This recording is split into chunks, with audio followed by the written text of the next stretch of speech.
আসসালামু আলাইকুম my lovely viewers, welcome back to my channel. This is Shamima Akter. Shamima's cookbook থেকে আরও একটি নতুন ভিডিও দেখার আমন্ত্রণ জানাচ্ছি।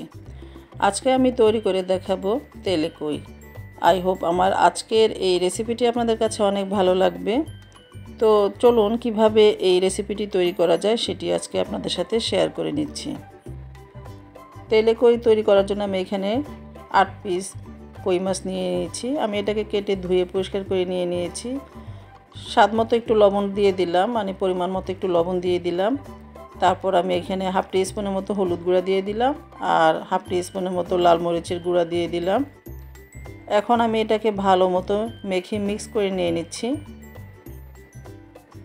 সব কিছু ভালো মতো মেখে নিয়ে নিচ্ছি। এটাকে ভালো মতো মেখে নিয়ে নিতে হবে যেন মশলাটা চারপাশে, মানে মাছের সব দিকেই মশলাটা সুন্দরভাবে মেখে নেওয়া হয়ে যায়। তো দেখতে পাচ্ছেন আমি এটাকে ভালো মতো মেখে নিয়ে নিলাম।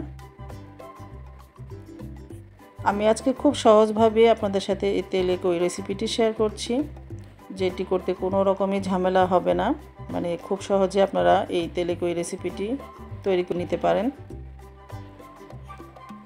আমি এখানে কিছু মশলা নিয়ে নিয়েছি। আমি এখানে 7 থেকে 8টা শুকনো মরিচ আর আমি এখানে 1.5 টেবিল চামচের মতো জিরা নিয়েছি আর একটা মিডিয়াম সাইজের টমেটো কুচি করে নিয়েছি। এখন আমি টমেটোটাকে বাদ দিয়ে, মানে মরিচ এবং জিরা গুঁড়াটাকে, মানে আস্ত জিরাটাকে আমি ভালো মতো গ্রাইন্ডারে এটাকে পেস্ট করে নিয়ে নিব। কড়াইতে আমি এখানে 2 টেবিল চামচের মতো তেল দিয়ে দিলাম। এখন আমি আগে থেকে মেখে রাখা সেই কই মাছগুলো এখন ভেজে নিব। তো আমি প্রথমে 2টা কই মাছ দিয়ে দিলাম। এখন আমি এটাকে উল্টিয়ে দিচ্ছি, মানে এক পাশ ভেজে নেওয়ার পর অপর সাইডটাকে আমি উল্টিয়ে দিলাম। তো আমার কই মাছগুলো ভেজে নেওয়া হয়ে গিয়েছে। আমি এভাবে করে সবগুলো কই মাছ ভেজে নিয়ে নিচ্ছি। সে একই তেলে এখন আমি আরও 1 টেবিল চামচের মতো সরিষার তেল অ্যাড করে দিলাম। আমি এখানে আরও 1 টেবিল চামচের মতো সয়াবিন তেলও অ্যাড করেছি। এখন আমি 1 টিস্পুনের মতো দিয়ে দিলাম কালো জিরা, দিয়ে এখন আমি হাফ কাপ মতো দিয়ে দিলাম পেঁয়াজ কুচি। পেঁয়াজ কুচিটা দিয়ে এখন আমি ভালো মতো এটাকে একটু ভেজে নেব।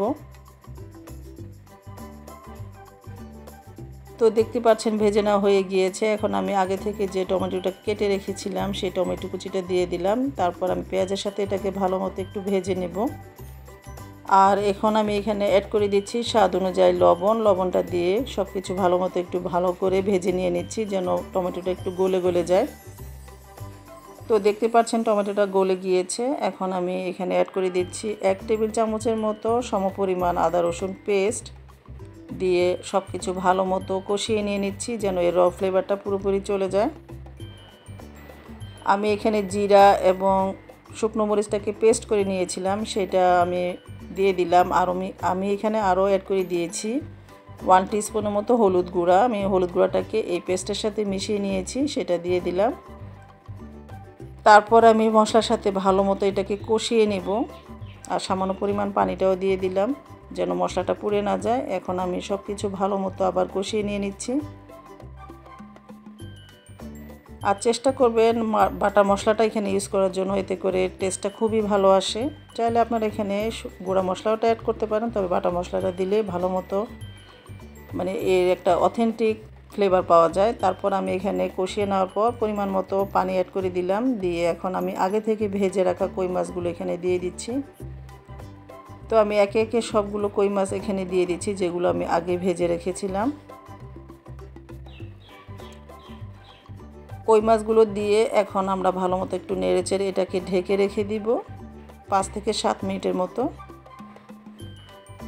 তো আমি 7 মিনিট পর ফিরে আসলাম। এর মাঝে আমি একটু উল্টে পাল্টে দিয়েছি। এখন আমি কয়েকটা কাঁচামরিচ মাঝখান থেকে একটু ফালি করে তারপরে দিয়ে দিলাম।